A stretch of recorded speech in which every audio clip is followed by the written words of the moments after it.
अड्डा में हम बात करते हैं उत्तर प्रदेश के मुख्य चुनावी मुद्दों की, और बात पश्चिमी उत्तर प्रदेश की हो रही है, मथुरा की हो रही है। और इसी पर बात करने के लिए मेरे साथ पश्चिमी उत्तर प्रदेश के 4 धुरंधर मौजूद हैं। मेरे साथ धीरेन्द्र सिंह जी मौजूद हैं जो जेवर से बीजेपी के एमएलए हैं। मेरे साथ राकेश यादव जी मौजूद हैं, समाजवादी पार्टी के एमएलसी और वरिष्ठ नेता हैं। त्रिलोक त्यागी जी जाना माना चेहरा आरएलडी के जनरल सेक्रेटरी हैं। और धर्मवीर चौधरी ने कौन नहीं जानता, राष्ट्रीय प्रवक्ता है बहुजन समाज पार्टी के। सबसे यही रिक्वेस्ट है कि अपनी अपनी टर्न पे बोलें और एक अच्छी डिबेट हो जाए। मथुरा, केशव प्रसाद मौर्य ने एक ट्वीट किया। ट्वीट मुझे लगता है संयोग नहीं, एक प्रयोग था। और आज मथुरा में तनाव देखा गया और 6 तारीख को जलाभिषेक की बात हो रही है। आपकी कॉन्स्टिट्यूएंसी से तो बगल में है। क्या ये भारतीय जनता पार्टी के हिंदुत्व के पिच पर उतरने के लिए तैयारी है, इसीलिए ये ट्वीट था और इसीलिए मथुरा में आज ये दृश्य दिखाई दे रहा है?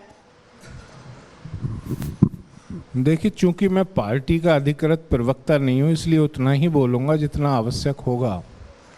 भगवान श्री कृष्ण हमारी आस्था का प्रतीक हैं, और अगर देश का कोई नागरिक उनकी बात करता है, उनके सम्मान को संरक्षित करने की बात करता है, तो मैं सिर्फ इतना ही कहूँगा कि इसमें कोई बुरी बात नहीं है। इसमें कोई बुरी बात नहीं। धर्मवीर चौधरी जी, बहन जी ने तो ये कह दिया कि चुनाव है इसलिए शायद भारतीय जनता पार्टी को याद आ रहे हैं। क्या आपकी पार्टी का ये मानना है? नहीं दीपक जी, मैं थोड़ा सा और एक अलग बात बताना चाहूँगा। एक अडानी पोर्ट पर एक चरस और स्मैक की एक खेप पकड़ी गई थी कई हजार करोड़ की, तो उसका डोज जब ये लोग ले लेते हैं तो इस तरीके की बयानबाजी में लिप्त हो जाते हैं, बीजेपी के लोग खासकर। तो जो केशव प्रसाद मौर्य जी ने कहा है, इनके पास में विकास का कोई एजेंडा नहीं है। ये लोग लास्ट में, आदरणीय बहन जी ने जो कहा है कि लास्ट में घेर घोट करके ये हिंदू मुस्लिम ध्रुवीकरण, तुष्टीकरण, सांप्रदायिकता, ये जितनी संकीर्ण सोच की ताकतें हैं, ये गोडसे के मानने वाले लोग, ये जिन्ना के मानने वाले लोग, ये आपस में हिंदू मुस्लिम करके चुनाव को दूसरा रंग देना चाहते हैं। और प्रदेश की जनता इनके बहकावे में आने वाली नहीं है दीपक जी। इस देश में, इस प्रदेश में कानून का राज चलेगा, बहुजन समाज पार्टी का राज चलेगा और आदरणीय बहन जी का राज चलेगा। ठीक है यादव जी, मैं आपसे जानना चाहता हूं, आप पर आरोप है कि आप ध्रुवीकरण करना चाहते हैं, उसके बाद मैं यादव जी के पास जाता हूं। विकास आपके पास एजेंडा नहीं है। धर्मवीर जी बहुत अच्छे वक्ता हैं, लेकिन मैं इन्हें बता दूं कि हमारी पार्टी विकास के एजेंडे पर ही काम कर रही है। देखा होगा कि 25 नवंबर को, धर्मवीर जी आपसे दरखास्त है आप बीच में न बोलें। अजय कुमार जेवर एयरपोर्ट जो एशिया का सबसे बड़ा एयरपोर्ट पश्चिम में बनने जा रहा है, चिन्मयानंद स्वामी का पूर्वांचल एक्सप्रेसवे, इन सबको और जो औद्योगिक विकास की सौगात लेकिन इस उत्तर प्रदेश की सरकार ने इस प्रदेश को दी है, उनसे नौजवानों का भविष्य संवरेगा।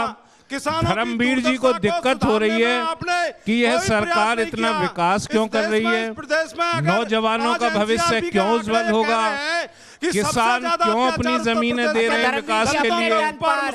जो धर्मवीर जी को ये बहुत बड़ा गुरेज है, अगर भारतीय जनता पार्टी उन बदमाशों के खिलाफ कार्रवाई करती है जो राष्ट्र को तोड़ने की बात करते हैं, मुझे आपको ऑडियो डाउन करना पड़ेगा। भारतीय जनता पार्टी अगर राष्ट्र को मजबूत करने की बात करती है तो धर्मवीर जी को बहुत ज्यादा दिक्कत होती है।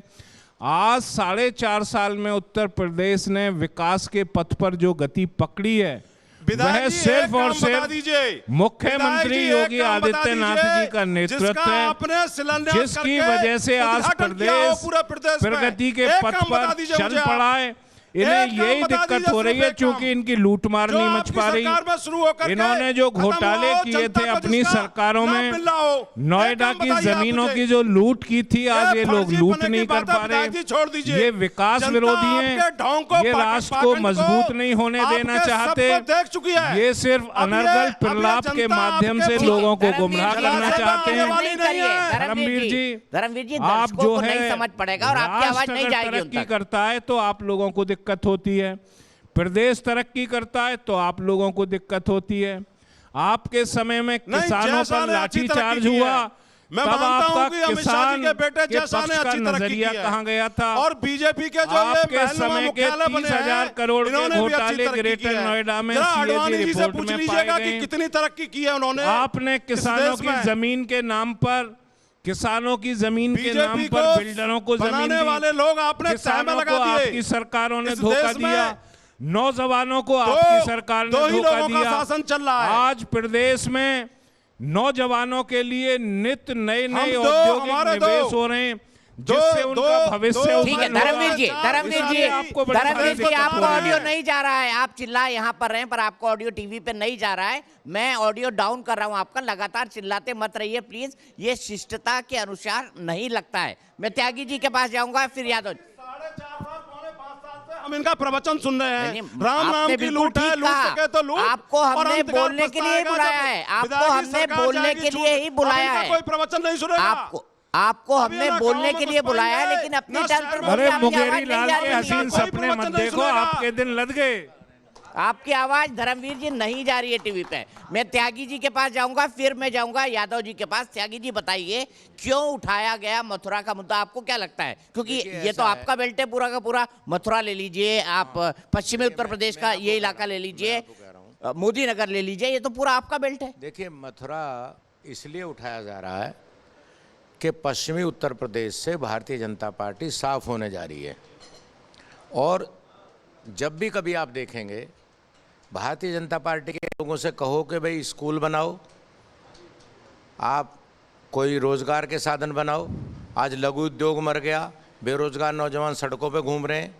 मोदी जी ने वादा किया था 2 करोड़ प्रत्येक साल रोजगार दूंगा, 7 साल हो गए, 14 करोड़ होना चाहिए। मनमोहन सिंह का रिकॉर्ड नहीं तोड़ पाए। और जब योगी जी उत्तर प्रदेश में आए, उन्होंने कहा कि मैं 5 साल में 75 लाख रोजगार दूंगा। और अभी 1 महीने पहले बयान है कि हमने 4.5 लाख नौकरी दी हैं। इसका एक माने ये भी है कि आप 70.5 लाख को खा गए, उनके रोजगार को, तो रोजगार खाया गया। तो मेरा ये कहना है कि चूँकि मुद्दों पर ये सरकार फेल हो चुकी है, तो फिर धार्मिक भावना भड़काना चाहती है। गन्ने का सवाल है, अच्छा अगर अखिलेश यादव के मुँह से जिन्ना निकल गया तो योगी जी से लेकर जिन्ना जिन्ना, अरे यार जिन्ना पे तो अडवाणी जी भी गए थे। अडवाणी जी जिन्ना की कब्र पे गए थे, उनको जिन्ना को श्रद्धांजलि लेकर आए थे। अखिलेश यादव के तो मुंह से जिन्ना निकला, और किस संदर्भ में निकला? 1 मिनट सुनो, मैं ऑडियो डाउन कर दूंगा। धर्मवीर जी थोड़ा सा प्रकट करिए, थोड़ा देखिए लोग ताली बजाने लगे आपका माइक उठाते हुए, लोग ताली बजाने लगे आपका माइक उठाते हुए। मेरा आवाज को त्रिलोक जी दबाने का प्रयास ना करें आप। मैं बहुजन समाज पार्टी का कार्यकर्ता हूं, आपके दबाव में नहीं आऊंगा। आप मेरी आवाज को दबाने का प्रयास ना करें, ये पूरा देश देख रहा है। और जिन्ना जी की कब्र पे अडवाणी जी गए थे, तो अडवाणी जी का क्या हाल हुआ था, वही अखिलेश यादव का हाल होने वाला है। जाओ जिन्ना की कब्र पे, गाओ जिन्ना के गीत, अडवाणी का हाल देख लिया ना त्रिलोक जी आपने, वही हाल अब अखिलेश यादव जी का होने वाला है। ये प्रदेश की जनता, ये देश, ये प्रदेश कबीर का है, राम रहीम कृष्ण का है। ये जिन्ना जैसे खलनायकों का नहीं है देश। अच्छा ठीक है, सुन लीजिए अब राकेश यादव जी से जवाब ले लेते हैं। मैं अपनी बात पूरी कर लूं, बोलिए। चूँकि उन पर रुका नहीं गया था, इसलिए मैंने अपना नीचे रख दिया था माइक। मित्रों, धर्मवीर जी की गाड़ी में ब्रेक नहीं है। हाँ नहीं, कोई बात नहीं, ब्रेक फेल है इनकी गाड़ी का। नौजवान है, कोई बात नहीं। ऐसा है कि जब राजनीति मुद्दों से भटक जाती है, तब धर्म और जाति आती है। कुछ लोग जाति की बात करते हैं, कुछ धर्म की बात करते हैं। राजनीति का पहिया जो आज़ादी से लेकर मुद्दों पर चल रहा था, वो मुद्दों की वो गाड़ी, रेलगाड़ी पटरी से उतर चुकी है। हम लोग चाहते हैं कि ये मुद्दों पर राजनीति हो। राजनीति रोजगार पर हो, राजनीति किसान पर हो, राजनीति मजदूर पर हो, राजनीति महिलाओं पर हो, अत्याचारों पर हो। क्यों कि सेंगर साहब एक उन्नाव के एमएलए थे, लड़की को के साथ रेप हुआ, उसके बाद उसके बाप को मार दिया गया, और भारतीय जनता पार्टी की सरकार ने मुकदमा तक दर्ज नहीं किया, गिरफ्तारी नहीं की। सीबीआई ने जब दखल दिया तब सेंगर साहब की गिरफ्तारी हुई और उनको जेल हुई, आजन्म कैद काट रहे हैं। मुझे तकलीफ़ है योगी जी से और भारतीय जनता पार्टी के अध्यक्ष से उस टाइम के से, ऐसे एमएलए को तुरंत बर्खास्त करना चाहिए था जिसने गरीब दलित महिला के साथ रेप किया और उसके साथ हत्या करने का काम किया। मैं इसका ये सवाल कर रहा हूँ क्योंकि आज भारतीय जनता पार्टी घिर गई है चारों तरफ से। और योगी जी, आपको कह रहा ना 5 साल में याद आया कि पलायन हुआ था 17 से पहले। आपने कहा अब आप बैठ के कह रहे हैं कि हम पलायन वालों को वापस लाएंगे और उनको मुआवजा देंगे। 4.5 साल क्या आप कुंभकर्ण की नींद में सो रहे थे? आप 4.5 साल तक क्यों नहीं गए कैराना? आज कहना ना चाहते हो, और मैं कह रहा हूं आप आज आपके मंच से, चौरीसा जी आप मेरे मित्र हैं, मैं आपसे कह रहा हूं कि पलायन तो भारतीय जनता पार्टी का उत्तर प्रदेश से होना है, और पलायन योगी जी का होना है। योगी जी लखनऊ से गोरखपुर चले जाएंगे। ठीक है यादव जी, मुझे बताइए, जिन्ना की बात हुई, अखिलेश यादव ने जिन्ना का नाम ले लिया, अब भारतीय जनता पार्टी ने उस मुद्दे को लपक लिया है, साथ ही साथ उन्होंने मथुरा का पासा भी फेंक दिया है कि अखिलेश यादव इस बात को क्लियर करें कि मथुरा में श्री कृष्ण जन्मभूमि मंदिर बनाने के ऊपर आपकी पार्टी का क्या स्टैंड है। क्या स्टैंड है आपकी पार्टी का? मेरी पार्टी का स्टैंड प्रदेश के विकास का है, महिलाओं के उत्थान का है, गरीबों को, बेरोजगारों को रोजी रोटी कैसे मिले उसका है, बच्चों को कैसे नौकरियां मिलें, कैसे शिक्षा मिले, और इस प्रदेश के किसानों को कैसे न्याय मिले, इनकी एमएसपी कैसे लागू हो। हमारा ध्यान, हमारी पार्टी का ध्यान इस तरफ है। हमारी पार्टी का ध्यान इन सब चीज़ों पे नहीं है। ये केवल ये जो आपने आदरणीय त्यागी जी ने कहा कि वास्तव में इस प्रदेश में सरकार का इसका जो है पलायन होने वाला है, ये जाने वाली सरकार है, तो अब इन्हें कुछ ढूंढने नहीं मिल रहा है मुद्दा, तो ये कुछ न कुछ नए तरीके से धार्मिक उन्माद फैलाकर इस तरीके के मुद्दे सामने ला रहे हैं। कहीं कोई जिन्ना चिल्ला रहा है, कहीं कोई कुछ चिल्ला रहा है, जबकि वास्तविकता ये है कि अब इनका कुछ धरातल पर बचा नहीं है। ये पार्टी बिल्कुल लंगड़ी हो चुकी है, इनके पास ना कोई मुद्दा है, ना कोई विकास है, ना और कोई चीज़ें हैं। अगर विकास होता तो प्रदेश में पौने 5 साल की सरकार रही, पौने 5 साल की सरकार में इस प्रदेश की सरकार ने कौन सा काम किया जिसका इन्होंने फीता काटा हो? केवल समाजवादी पार्टी की सरकार ने जो काम किए हैं, चाहे मेट्रो के रूप में हो, चाहे एक्सप्रेस वे के रूप में हो, चाहे पावर स्टेशन के रूप में हो, चाहे अंडरपास, ओवरब्रिज, एवरीथिंग, जो भी काम हुए हैं केवल समाजवादी पार्टी की सरकार हुए। उन्होंने फीता काटने का काम केवल भारतीय जनता पार्टी के लोगों ने किया है। इसलिए दीपक जी, मैं इतना कह सकता हूं कि अब इनके दिन निश्चित जाने वाले हैं, प्रदेश में एक नया सूरज उगने वाला है और समाजवादी पार्टी की सरकार आने वाली है। तो अब ये कितने भी इधर उधर ध्यान भटका लें, लेकिन इस प्रदेश की जनता अब इनके बहकावे में आने वाली नहीं है, और निश्चित रूप से अब की बार इस प्रदेश की जनता को न्याय मिलने जा रहा है, इस प्रदेश के किसानों को न्याय मिलने जा रहा है। पर ये तो बताइए कि कृष्ण जन्मभूमि पर आपकी पार्टी का क्या स्टैंड है? क्या मंदिर बनना चाहिए मथुरा में? एक मिनट और, इस प्रदेश में जो दलित, शोषित, वंचित लोग हैं उन्हें न्याय मिलेगा, बच्चों को नौकरियां मिलेंगी, और महिलाएं और सुरक्षित इस प्रदेश में निकल सकेंगी अपने घर से, और जो इस तरीके के जो आवाम चल रहे हैं उन सबसे मुक्ति मिलने का काम होगा। ये समाजवादी पार्टी सरकार आने वाली है, और इस देश में एक सूरज बुझने वाला है और एक सूरज उगने वाला है, और उगने वाला सूरज समाजवादी पार्टी के रूप में माननीय अखिलेश यादव जी की सरकार बनने वाली है। ठीक है, बहुत सारे आरोप लग चुके हैं, धर्मवीर जी ने भी लगाए, यादव जी ने भी लगाए, त्यागी जी भी ने लगाए। इसलिए मैं माननीय विधायक धीरेन्द्र सिंह जी के पास आऊंगा। धीरेन्द्र सिंह जी, आप पर आरोप है कि आपने काम नहीं किया, समाजवादी के कामों का फीता काटा, और दूसरा मथुरा पे स्टैंड नहीं साफ कर रहे हैं, उसके बारे में आप क्या कहेंगे समाजवादी पार्टी के नेताओं को? देखिए, सबसे पहले तो मैं योगी जी का धन्यवाद करना चाहूँगा कि उनकी जो ऊर्जा है उसकी वजह से आज ये विकास की बातें करने लगे।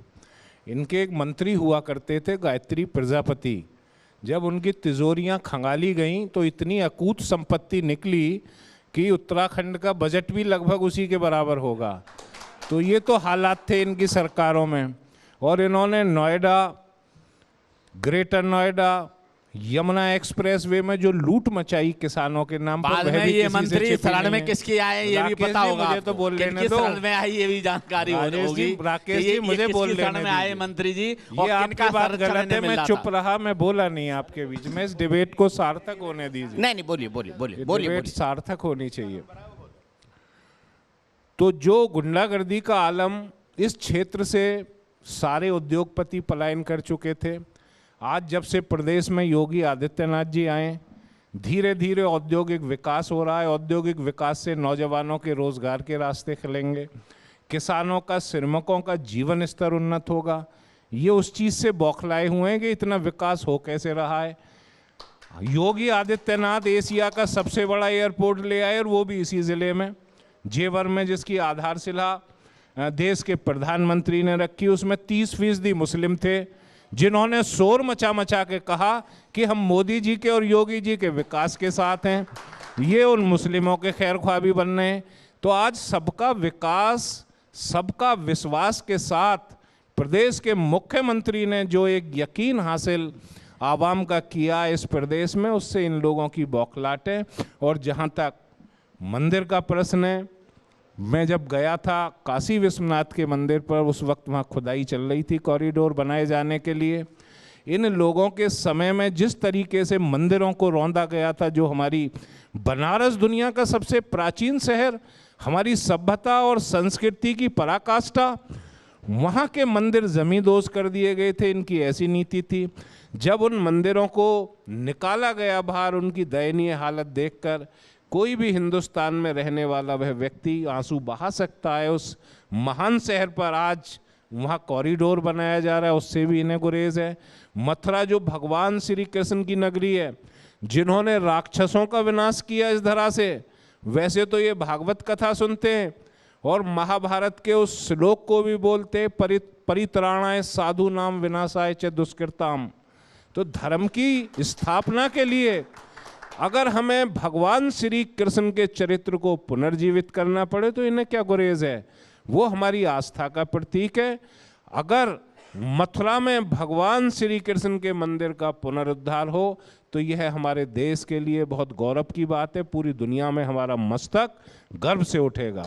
बताइए त्यागी जी, क्या मथुरा में भगवान श्री कृष्ण जन्मभूमि मंदिर का पुनरुद्धार नहीं होना चाहिए? आरएलडी का क्या मानना है? देखिए चौरसिया जी, मैं आपका, देश भर के लोग आपका चैनल सुनते हैं। अगर मेरे से कोई पूछे तो मैं तो रोजगार के मंदिरों का समर्थक हूँ। मेरे से कोई कहे कि नोएडा में एक मंदिर कृष्ण और राम का बने और एक मंदिर शिव और परशुराम जी का बने, तो मैं कहूँगा कुछ मंदिर रोजगार के बना दो जिससे लड़कों को काम मिल जाए और अपने काम पे लग जाएं। मथुरा में बनाना है। कृष्ण जी के बहुत मंदिर है मथुरा में, मैं गया हूँ, मैं कृष्ण जी को मानता हूँ, मैं राम का भी मानने वाला हूँ, पर मेरे राम में और इनके राम में फ़र्क है। मेरा राम गांधी का राम है, रघुपति राघव राजा राम, ईश्वर अल्लाह तेरे नाम। हमारा राम वो राम है। हमारा कृष्ण वो कृष्ण है जिसने जनता की रक्षा की थी। तो मैं साफ तौर से कहूँगा, ये कृष्णवंशी बैठे, ये तो नकली हैं, हम असली हैं। देखो, ये तो नकली हैं, हम असली हैं। चलिए, असली वाले भी बैठे हैं।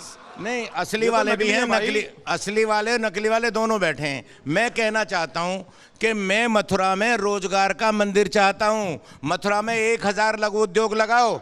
अगर करना है उत्तर प्रदेश की सरकार को तो इन नौजवानों को, मथुरा के नौजवानों को और आगरा के नौजवानों को काम दो। ये बात बंद करो। और सरकार ये कहती है हमने काम किया है। सरकार ने क्या काम किया?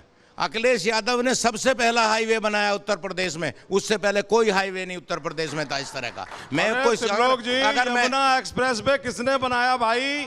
भारत के मानचित्र पर Yamuna express way Bahujan Samaj party की सरकार आदरणीय बहन कुमारी मायावती जी ने बनाया। इनके प्लेन तो कब उड़ेंगे जेवर में पता नहीं, लेकिन हमने fighter plane Yamuna expressway पर पहले ही उड़ा दिए 2007 में। बोल लेना भाई धर्मवीर, बोल लेना, मैं तुम्हें रोक नहीं रहा, बोल लेना, रुक जाओ। नंबर 2 बात यह है, जनता को गुमराह ना करें, गलत तथ्य प्रस्तुत ना करें। अगर योगी जी बहुत रिकॉर्ड तोड़ रहे हैं, मेरा ये कहना है कि रोजगार के सवाल पे इस सरकार के 5 साल का जो रोजगार का रिकॉर्ड है वो अखिलेश यादव की सरकार का रिकॉर्ड नहीं टूटा है। मैं साफ तौर से कह रहा हूँ। मैं ये नहीं कह रहा कि भाई सरकारों पे गलतियाँ सबसे होती हैं। सरकार, योगी जी कोई राम और कृष्ण नहीं है। गलतियाँ हर मुख्यमंत्री से होती हैं, हर नेता से होती हैं, पर जो ज़्यादा ख्याल करे, आज देश का 10-15 करोड़ नौजवान सड़कों पे घूम रहा है। और मैं कहना चाहता हूं आपसे चौरसिया जी, योगी जी ने वादा किया था कि मैं 75 लाख नौकरी दूंगा, 4.5 लाख मिली हैं। मोदी जी ने 14 करोड़ का वादा किया 7 साल में, 2 करोड़ नहीं मिली। मनमोहन सिंह जैसे आदमी का रिकॉर्ड नहीं तोड़ पाए। और मैं साफ तौर से कह रहा हूं, किसी हिंदू को बुरा लगे या किसी नेता को बुरा लगे, मुझे रोजगार के मंदिर चाहिए। राम मंदिर बनाते रहो, रोजगार के मंदिर भी बनाओ, जगह जगह फैक्ट्रियां लगाओ, जगह जगह काम करो। ये लड़के सड़कों पर घूम रहे हैं। बेरोजगारी अपराध की जननी है। अपराध बेरोजगारी की जड़ से निकलता है। अगर एक लड़का, ये बैठे हैं चौरसिया जी, इन्हें कहोगे 1 करोड़ रुपया दे दो और किसी के बाहर चांटा मार दो, ये कहेंगे नहीं नमस्ते करूंगा। मेरे से कहोगे कि तुम किसी को गाली दे दो, मैं कहूँगा नहीं नमस्ते करूंगा। और आज बेरोजगार लड़का 15-15 हजार 20-20 हजार पे कट्टा चला रहा। शर्म नहीं आती इन नेताओं को कि रोजगार पर कोई बहस नहीं होती? बहस मंदिर और मस्जिद पर होती है, बहस जिन्ना पे होती है, बहस सवालों पे बहस नहीं हो रही है। इसलिए मैं रोजगार के मंदिर की वकालत करता हूं यहां। और मौर्या जी से कहना चाहता हूं कि मौर्या जी सुधरो। डॉक्टर लोहिया कहते थे कि या तो सुधरो नहीं टूट जाओगे। चौधरी चरण सिंह कहते थे इस देश की खुशहाली का रास्ता गांव के खेत और खलियान से गुजरता है। गांधी जी कहते थे कि अंतिम आदमी के लिए लड़ो। तुम अंबानी और अडानी के लड़के देश बदलोगे, ये नहीं होने वाला इस मुल्क में। धीरेन्द्र सिंह जी जवाब, वो कह रहे हैं कि केशव मौर्य जी कृष्ण मंदिर की बात करते हैं, हम रोजगार के मंदिर की बात करते हैं। उसके बाद धर्मवीर जी के पास जाऊंगा। मैंने रोजगार की बात का जवाब दे दूं। वो लोग जिन्होंने उत्तर प्रदेश लोक सेवा आयोग में एक ऐसे भ्रष्टाचारी अधिकारी को बिठाला जिसने इस उत्तर प्रदेश के उन लाखों नौजवानों के भविष्य को दांव पर लगा दिया और सरकारों के कहने से अनियमित भर्ती कर दी। यह तो मैं योगी जी को धन्यवाद देना चाहता हूं कि अभी वो सारी फाइलें हैं, अगर उन्हें खोल दिया जाए तो इतने लोग जेल जाएंगे इस प्रदेश में। उनकी जो काली गठरी है वो खुलकर सबके सामने आ जाएगी। ये गलत कह रहे हैं। 10 लाख रोजगार सृजन करने का जो हमारा लोक कल्याण संकल्प पत्र में था भारतीय जनता पार्टी के में, 4.5 लाख रोजगार ये स्वयं बता चुके हैं त्यागी जी। और फिर एक जेवर में जो एयरपोर्ट हम बनाने जा रहे हैं उससे लाखों रोजगारों का प्रत्यक्ष और अप्रत्यक्ष रूप में सृजन होने जा रहा है। ये औद्योगिक विकास, इन्होंने जो पाप किए थे पिछले सालों में, उन पापों को धोने का काम उत्तर प्रदेश की योगी आदित्यनाथ की सरकार कर रही है। और ऐसे उन्होंने रास्ते देश के उन नौजवानों के लिए बनाए जहां आने वाले समय में नौजवानों का भविष्य सुधर सके और संवर सके। निश्चित तौर से योगी आदित्यनाथ जी के नेतृत्व में इस प्रदेश की इकोनॉमी, आपको भी पता है चौरसिया साहब, सेकंड नंबर पर आ गई। ये भूलते क्यों हैं? वो सेकंड नंबर पर कैसे आई महाराष्ट्र के बाद? जहां उत्तर प्रदेश का कोई स्थान नहीं था वह इस वजह से आई चूंकि नेतृत्व एक मजबूत हाथ में और उस व्यक्ति के हाथ में जो इस प्रदेश की 24 करोड़ जनसंख्या के सुखों के लिए जीता है। उन्हें कैसे सुख प्रदान कर सके, उनकी तरक्की के मार्ग कैसे प्रशस्त हो सकें, सिर्फ और सिर्फ इस बारे में योजनाएं बनाने का कार्य करते हैं हमारे मुख्यमंत्री। तो इनके पास चूंकि कुछ विषय तो बचा नहीं है। जहां तक ये चौधरी चरण सिंह जी की बात करते हैं, देखिए चौधरी चरण सिंह तो हम सभी के लिए पूजनीय रहे। एक किसान नेता के रूप में किसानों के नाम को जनाने वाले, हम सभी उन्हें आदर और सम्मान के साथ नाम लेते हैं। इन्होंने उन्हें भी जो है अपना वो बना लिया कि साहब चौधरी चरण सिंह तो हमारे ही हैं। चौधरी चरण सिंह तो इस मुल्क की धरोहर थे और आज वो सभी के लिए हैं। लेकिन इतना मैं अवश्य कहूँगा, आज इनके घोटाले नहीं हो पा रहे, भ्रष्टाचार की ये बातें करते हैं। इनकी सरकारों के काले चिट्ठे देख लो तो भ्रष्टाचार की एक लंबी फहरिस्त आपको मिल जाएगी। आज ईमानदारी से प्रदेश की सरकार काम कर रही है। आज हम देश की संस्कृति की पुनर्स्थापना का कार्य कर रहे हैं। आज देश के प्रधानमंत्री दुनिया में हिंदुस्तान के मस्तक को ऊंचा कर रहे हैं। तो ये लोग विकास विरोधी हैं। ये लोग देश के विकास को नहीं देखना चाहते, देश को मजबूत बनने नहीं देखना चाहते, इसलिए इन लोगों के कलेजों पर सांप लौट रहे हैं। ठीक है, त्यागी जी मैं एक मिनट में छोटे भाई की बात का मैं स्वागत करता हूं कि इन्होंने एयरपोर्ट का इनॉग्रेशन करा दिया, पर मैं आपको एक जानकारी दे रहा हूं। इस एयरपोर्ट की घोषणा पिछली सरकार में हो गई थी। आपने 4.5 साल बाद उद्घाटन कराया, ये आपके लिए धन्यवाद है। आप 4.5 साल तक बैठे रहे।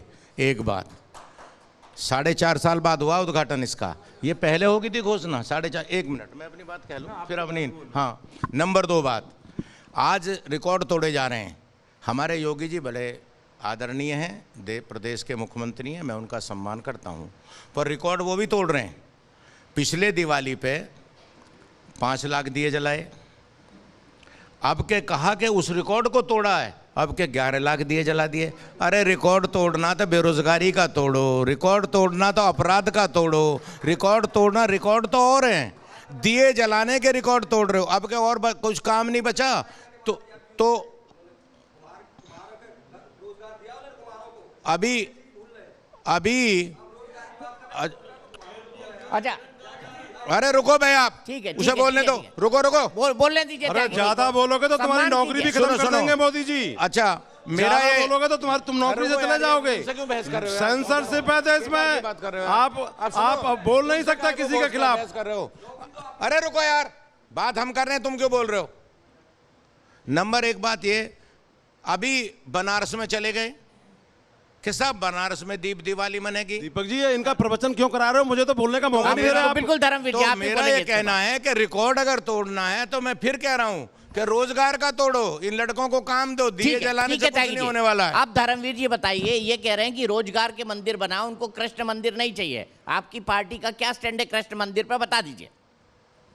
ना आंख के अंधे नाम नैनसुख। अरे भगवान का कितना भव्य बांके बिहारी का मंदिर बना हुआ है। भगवान श्री कृष्ण ने दुष्टों का नाश किया था, अब इन बीजेपी के दुष्टों का नाश भगवान कृष्ण करने के लिए उतरेंगे। यह कलयुग है। इस कलयुग में जो भगवान को बेचेगा, भगवान की आत्मा को बेचेगा, भगवान की भावना को बेचेगा, भगवान राम की ईंटों को बेचेगा, जमीन को बेचेगा, भगवान उसको नहीं छोड़ेंगे। दीपक जी ये बीजेपी वालों को सचेत कर दो।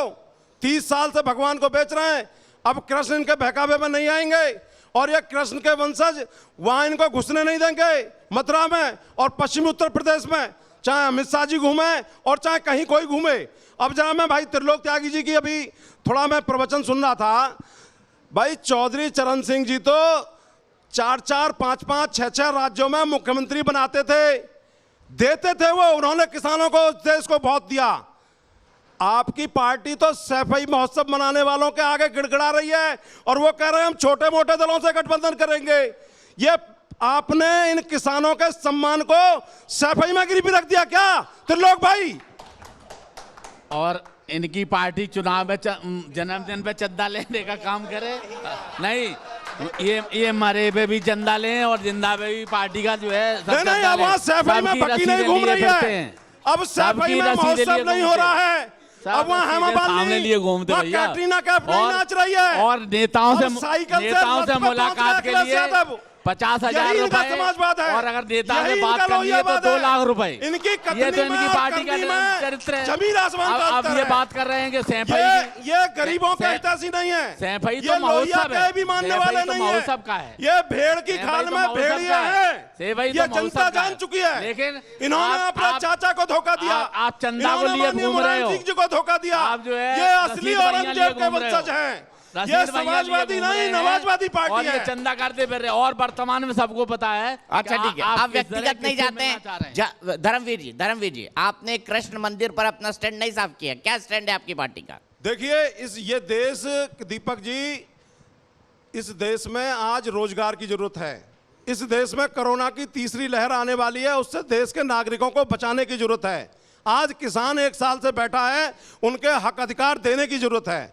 ये जो भगवान कृष्ण राम सबके मन में बसे हुए हैं, कण कण में बसे हुए हैं। 136 करोड़ लोगों के आराध्य हैं भगवान राम कृष्ण सीता मैया, मेरे भी आराध्य हैं, बहुजन समाज के लोगों के भी आराध्य हैं। लेकिन मैं धीरज जी से एक निवेदन करना चाहूँगा कि इस जेवर एयरपोर्ट का नाम, जैसे आदरणीय बहन जी ने गौतम बुद्ध, नोएडा का नाम गौतम बुद्ध नगर रखा, अगर इस जेवर एयरपोर्ट का नाम गौतम बुद्ध के नाम पर रख दिया जाए तो इसकी ख्याति और इंटरनेशनल हो जाएगी। मेरा ये अनुरोध है इनसे। धीरेन जी से जवाब ले लेते हैं। धीरेन जी नाम बदलेंगे? एक बात इन्होंने मेरे बारे में कहा, लोकदल के बारे में। मैं किसी पार्टी के बारे में कोई बात नहीं करूंगा, सब पार्टियां सम्मानित है मेरे लिए।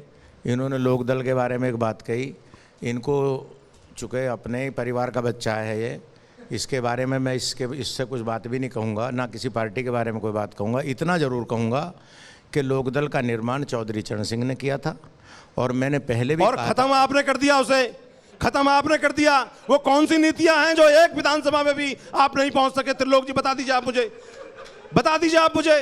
और आपने आप वहां जाके बैठ रहे हो, जिस डाल को काट रहे हैं आप उसी डाल पे बैठ रहे हैं। हो गया खत्म आपका? हो गया? अगर हो गया हो तो मैं बोलूं, नहीं हुआ हो तो बोलते रहो। नहीं, नहीं, मुझे दुख है आज चौधरी चरण सिंह की नीतियों को आपने जो है बंद करके रख दिया आपने। सुनो, आज चौधरी साहब की नीतियों की जरूरत है इस देश में, लेकिन आप जो है जो उनकी नीतियों के घोर विरोधी थे। आप बताइए कि अखिलेश यादव जी ने 2000 करोड़ रुपए हाई कोर्ट के आदेश के बाद में किसानों के क्यों नहीं देने दिए? बताइए आप मुझे, इस बात का सीधा जवाब दीजिए आप मुझे। हाँ मैं दे रहा हूँ, रुक जाना, माइक नीचे रखना, बहुत हो गई ना, रख आप दो मुझे नीचे। बताइए अरे कि माइक अभी नीचे रख राकेश दे भाई यार। ये कह रहे थे कि हम दलितों के बहुत बड़े हितैषी हैं, आरक्षण का बिल किसने फाड़ के फेंका था लोकसभा में, बेकार आप की इनके बात साथ करता बैठेंगे? है। आज आजम खान सड़ रहा है जेल अच्छा में, धर्मवीर जी लेकिन सुन कोई लीजिए, समाजवादी धर्मवीर पार्टी जी का सुन नेता लीजिए ना, उनको धर्मवीर जी। देखने तक नहीं जा रहा है। अच्छा, सारे धर्मवीर- दलों की जीत का सवाल करने का। धर्मवीर जी सुन लीजिए ना, सुन लीजिए, सुन लीजिए। अच्छा धर्मवीर जी, धर्मवीर जी सम्मान करिए ना त्यागी जी का प्लीज।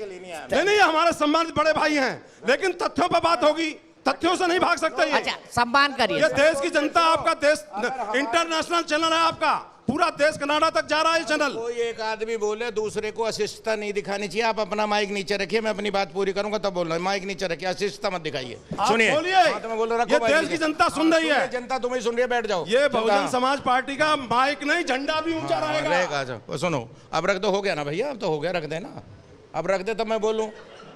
अरे बोलिए बोलिए भाई साहब, बोलिए बोलिए बोलिए। क्या बोलूं? आप हमारे सम्मानित बड़े भाई हैं, आप बोलिए बोलिए। अगर इस घटिया तरह की डिबेट चलानी है तो मैं तो नहीं बोलूंगा। ना ना त्यागी जी, त्यागी। नहीं, ये अच्छा चीज़ धर्मवीर जी बताएंगे कि घटिया डिबेट कर रहे हैं, धर्मवीर जी बढ़िया डिबेट कर रहे हैं। ये न्यूज नेशन को आप बदनाम ना करें। बहुत हो गई, हो गया बहुत।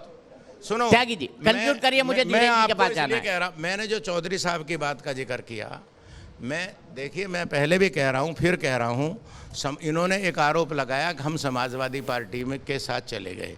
समाजवादी पार्टी चौधरी चरण सिंह के वट वृक्ष के एक डाल है, एक डाल लोक दल है, और उसी विचारों पर काम करती है। दीपक जी, हमने कोई सिद्धांत तोड़ के समझौता नहीं किया है, हमने कोई ऐसे, और रहा सवाल हमारी सीटें हार गई, हमें जनता ने नकार दिया। हम कहाँ इसको कह रहे हैं कि नहीं हमने बड़ी क्रांति करी, अब बहन जी की 220 थी, अब क्या 19 ही रह गई, तो जनता ने नकार दिया, इसमें मैं क्या कहूँ भाई? जनता ने बहन जी को भी नकार दिया, हमें भी नकार दिया, तो बैठे रहो आराम से, क्या बात हो गई? ठीक है, ठीक है। अब धीरेन जी की बारी है। धीरेन जी, उन्होंने कहा कि गौतम बुद्ध नगर जेवर एयरपोर्ट का नाम रख दिया जाए, उनका सुझाव है, क्या कहेंगे आप धर्मवीर जी के सुझाव पर? देखिए, इनकी तो मांग हमेशा नामों को अदल बदल करने की रही है। अभी जो आपने इन लोगों की वैचारिक बहस देखी, कोतवाल को डांट रहा है, तो ये उस कलियुग बहस है का दीपक आपने जी। स्तर ये भी नाम देख ये लिया। बदलते हैं, रंग ये समाजवादी बदलते की हैं क्रिकेट पोल तरह। उनके साथियों ने आरोप खोल लगा दी, रहे हैं। समाजवादी वालों ने बसपा की पोल खोल दी। तो ये जो सांप छछूदर का खेल इन्होंने इस प्रदेश में खेला है, अच्छा, उस प्रदेश में खेलने लगे, जहां भगवान श्री राम का मंदिर बनाने के लिए लोगों को 550 साल संघर्ष करना पड़ा हो, जहां अगर भगवान श्री कृष्ण के मंदिर के पुनरुद्धार की बात आती है, तो ये लोग अपनी तुष्टीकरणवादी नीति के तहत जनता को स्पष्ट जवाब नहीं देते। जो इन्होंने जो है, जिन लोगों ने प्रदेश के संसाधनों को लूटा, वो रोजगार की बात कर रहे हैं। ये विकास विरोधी हैं, ये नौजवानों के लिए रोजगारों का सृजन नहीं होने देना चाहते, ये लोगों को विकास के रास्ते से भटकाना चाहते हैं। इन्होंने इस प्रदेश की जनता को जातियों में विभक्त कर दिया। ये प्रदेश के विकास की बात कर रहे हैं। आज देश मजबूत हाथों में, प्रदेश एक कर्मठ कर्मयोगी के हाथों में, और विकास के पथ पर अग्रसर है। ये विकास विरोधी लोग, इन्हें पच नहीं रही ये बात, और ये मुंगेरी लाल के हसीन सपने देख रहे हैं जो कभी पूरे नहीं होंगे। खजाने खाली हो चुके हैं, खजाने लूट के खाए, जिन बहन जी के भाई ने खजाने लूट के खाए। खनन मंत्री गायत्री प्रजापति ने, आज किसी की हिम्मत है किसी बदमाश की जो बहन बेटी की तरफ आंख उठाकर देख ले, आज किसी की हिम्मत है जो भ्रष्टाचार कर ले। इसलिए आप चाहते हैं कि दोबारा से पूरा देश भ्रष्टाचार तंत्र मजबूत हो जाए, ना इंसान को छोड़ा, ना प्राइवेट को छोड़ा, लिमिटेड कंपनी ना किसान की जमीन को छोड़ रहे प्रदेश हैं के संसाधनों को लूटने का काम दोबारा करने लगे। आप तो ऐसा चाहते हैं, लेकिन ऐसा अब संभव नहीं है। अडानी प्रदेश की जनता जान चुकी है, आप लोगों का कर्तव्य वो देख चुकी है। दोबारा प्रदेश की जनता ऐसी कोई गलती नहीं करेगी जिससे आप जैसे प्रदेश के संसाधनों को लूटने वाले लोगों को मौका मिल सके। ठीक है राकेश यादव जी, मैं आपसे समझना चाहूंगा, जिन्ना और गन्ना। मथुरा से हम आगे चलते हैं, अन्य मुद्दों की तरफ जाते हैं। क्या जरूरत थी अखिलेश यादव को जिन्ना कहने की? देखिए दीपक जी, ये मैनेजमेंट कितना अच्छा है, यहाँ डिबेट में भी मैनेजमेंट है कि बीएसपी का और बीजेपी के साथ मैनेजमेंट यहाँ भी है। यहाँ भी दिखाई दिया कि और लोगों को नहीं बोल देंगे, हम ही दोनों लोग बोलेंगे डिबेट में। ये इनका मैनेजमेंट। नहीं, आपके सहयोगी भी बोल रहे थे। दूसरी बात, जहाँ अभी विधायक जी ने पिछली बार कहा कि बनारस में बहुत अच्छे स्थल बने हैं, बहुत मंदिरों को बहुत अच्छे तरीके से बनाया गया है, पर्यटन स्थल बहुत अच्छे तरीके से विकसित किए गए।